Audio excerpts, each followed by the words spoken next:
Magandang araw mga kagabay, ngayon po April 26, 2025, araw po ng Sabado. Debosyon natin sa Mahal na Birhen at tayo po ay nasa octave of Easter pa rin.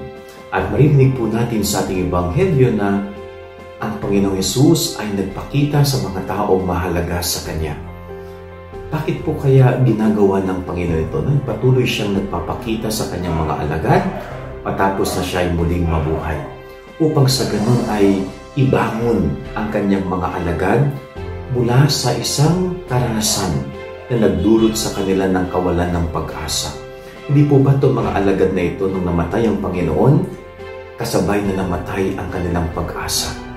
Pero ito ngayon ang Panginoong Hesus, nung siya'y muling nabuhay, ay binubuhay niyang muli ang pag-asa ng Kanyang mga alagad.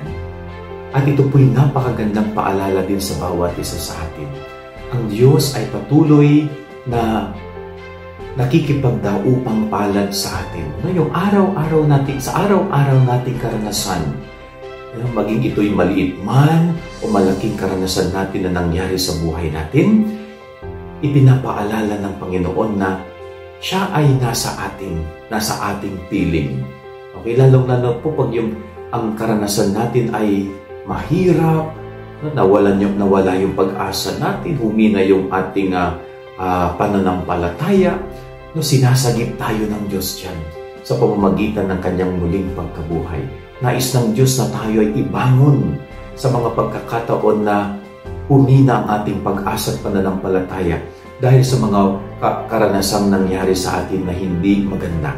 So ito po'y napakagandang pagnilayan natin ngayong araw na ito. Si Jesus patuloy nagpapakita sa Kanyang mga alagad upang sa ganun ay ibangon muli sila sa kanilang pag-asa. Ganun din po sa ating buhay. Ang Diyos nandyan para patuloy tayong pasiglahin at bigyan ng mas malalim at malakas na pag-asa. Yan ang ating gabay-aral ng maghapon. God bless po sa inyo lahat. Pagpalain kayo ng Panginoon.